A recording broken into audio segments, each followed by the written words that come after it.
Saudi Arabia is building the single biggest construction project on Earth. The Line. A city that's 500 meters tall and stretches 170 kilometers across the desert.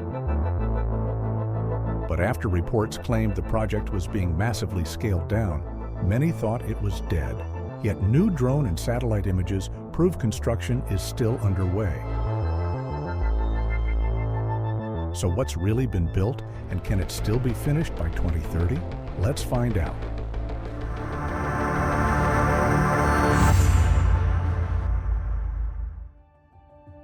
Ever since the first flashy renders dropped back in 2021, the world has been split into two camps. Those who thought this was the most revolutionary urban idea ever, and those who thought, there's no way in hell this thing is getting built. And to be fair, both sides had a point.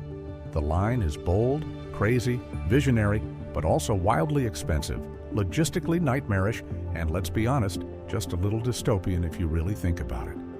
But here's the twist. Despite all the rumors that it was getting canned, scaled down, or abandoned entirely, construction is still happening. Yeah, you heard me right. Drone footage, satellite images, leaked reports, it all shows that the project is very much alive. But alive doesn't necessarily mean thriving. So today, we're breaking down exactly what's been built so far, what's been quietly scrapped, and whether this whole thing still has a chance of being even close to what Saudi Arabia originally promised. And before we go too far, quick reminder, smash that like button if you're fascinated by megaprojects, and don't forget to subscribe so you don't miss the next big update. Plus, I want to know your take by the end of this. Do you think the Line is destined to change the world, or destined to be the world's most expensive hole in the sand? All right, let's rewind for a second. Back in 2021, when Crown Prince Mohammed bin Salman unveiled the Line, it sounded like something straight out of Blade Runner. No cars, no roads, fully renewable. Everything you need within a 5-minute walk, and stacked inside two giant mirrored walls that would tower 500 meters into the air. The marketing pitch? This was going to be the blueprint for the city of the future. Now, whether you thought that sounded like a utopia or like the setup for the next Black Mirror season, there was no denying the ambition. And at first, most of the world laughed it off. Because let's be real, we've all seen plenty of glossy renders that never make it past PowerPoint. But then, surprise, surprise, in 2022, drones revealed the impossible. Giant trenches carved into the Saudi desert, construction camps sprouting up, fleets of trucks lined up like ants. It wasn't just renders anymore, they were actually digging. And not just a small section either. Early satellite shots showed excavation happening along huge swaths of the proposed 170-kilometer stretch, as if they were going for the whole thing right out of the gate. For a moment, it almost looked like they were dead serious about pulling off the full vision. But then, 2024 rolled around, and the story started to shift. Whispers of scaling back, budgets ballooning, leadership shakeups. Suddenly, the glossy dream city looked more like a financial sinkhole. The Wall Street Journal even reported on NEOM's CEO mysteriously leaving, with no clear explanation. And right around then, other top executives also got quietly replaced. Coincidence? I doubt it. Think about it. By that point, the whole NEOM project, because remember, the Line is just one piece of this much bigger 500 billion plus vision, was already way over budget and way behind schedule. At some point, the math just stopped working. So Saudi Arabia swapped out the CEO for someone who handled the money, basically saying, okay, enough dreaming, let's get real. And real meant downsizing. Now, officially, NEOM's team spun this as the plan all along. They said they were always going to build the Line in phases, module by module, over decades. Which, fine, that actually makes sense. You don't just snap your fingers and get 170 kilometers of skyscraper city overnight. But let's not kid ourselves, the original 2030 goal for the full build, totally impossible. And here's the kicker. The estimated total cost for the full end-state NEOM has now hit $8.8 trillion. Yes, trillion with a T. To put that in perspective, that's over 8 times the entire GDP of Saudi Arabia.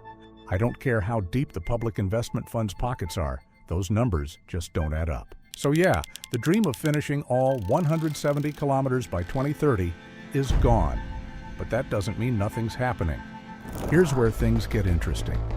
What they're actually building right now is something people have started calling the mini line. Think of it as phase 1. Instead of 170 kilometers, we're talking about just 2.4 kilometers. Instead of housing millions, maybe a few 100,000 at best. But don't get it twisted. Even this smaller slice is still one of the craziest construction projects humanity has ever attempted. Let's break it down. Phase 1 is centered around an area near the Gulf of Aqaba, specifically the desert region of Tabuk. This section will include 3 massive modules, each around 800 meters long, 500 meters tall, and connected together. And right in the middle, a feature they're calling the hidden marina. Oh, and just to casually drop this in, it's also where Saudi Arabia wants to put the Neom Stadium, one of the venues for the 2034 FIFA World Cup. Yeah, a World Cup stadium 350 meters above the ground, inside a skyscraper. You can't make this stuff up. And the scale of the engineering here is just bonkers. To build the foundations alone, they're driving more than 16,000 piles into the ground. For comparison, the Burj Khalifa, the tallest building in the world, only needed 192 piles. So yeah, this is on a completely different level. Drone footage from this year, 2025, shows progress at all 3 modules. Module 45 already has concrete work starting. Module 46, where the marina and stadium will be, is buzzing with activity. Piling rigs, excavation, the works. Module 47 is lagging a bit, still in the early digging stage. But all 3 are moving forward. On top of that, there's an enormous dewatering system in place. Picture massive pumps, pipes, and channels funneling groundwater away from the trench all the way to the Red Sea. This setup is so big, you can literally trace it on Google Maps. And according to NEOM's COO, some of those viral images people thought showed the line's foundation were actually just parts of this dewatering system. Still impressive, though. Meanwhile, over at NEOM's other projects, like the floating port city Oxagon, construction is also underway. So even though the line is stealing headlines, it's clear Saudi Arabia hasn't abandoned the rest of their mega plans. But here's the big question: what does all this actually mean for the future of the line? Well, let's be blunt. The original vision of a 170-kilometer city by 2030 is dead. No chance. What's alive is this first 2.4-kilometer slice. And even that might take the rest of the decade and cost somewhere around $370 billion. Yes, just for a couple of kilometers. Now, $370 billion is insane. But if they can actually pull this off, if those mirrored walls rise 500 meters out of the desert, with a stadium floating halfway up, and people actually move in, it'll be one of the most jaw-dropping architectural achievements of all time. Forget Dubai, forget New York. This would instantly become the most futuristic city on Earth. But, and this is a huge but, even if the concrete goes up and the glass panels shine, they'll face the hardest challenge yet: convincing people to live there. Because it's one thing to build a megastructure. It's another thing entirely to convince 300,000 humans to uproot their lives and move into what many still see as a sci-fi social experiment in the middle of the desert. Will people buy into the promise of 5-minute living, no cars, no pollution, and ultra-modern tech? Or will they see it as a glorified cage, an artificial bubble with no organic life?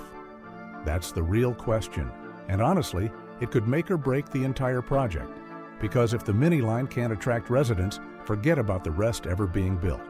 So what do you think? Is Saudi Arabia rewriting the rules of urban design, or are they pouring billions into the desert for nothing? Would you live in the line if you had the chance, or does it sound like a nightmare to you? Drop your thoughts in the comments. I really want to hear where you stand on this. And hey, if you've made it this far, make sure you hit that like button, because we'll keep bringing you the latest on the line and the other crazy megaprojects reshaping our world. And trust me, the updates aren't slowing down anytime soon. At the end of the day, here's where I land.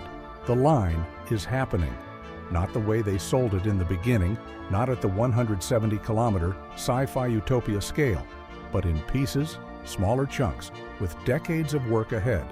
And even if it ends up just being a few modules instead of an endless mirrored wall across the desert, that's still one of the most ambitious engineering projects humanity has ever attempted. And maybe that's the real takeaway. Sometimes the dream doesn't need to be fully realized to change the game. Even if the line stops at 2 kilometers, it's going to push architecture, engineering, and urban planning in ways we've never seen before. And that ripple effect might be just as impactful as the full vision. So keep watching this space, because whether it soars or collapses, the line is writing one of the wildest chapters in the history of megaprojects.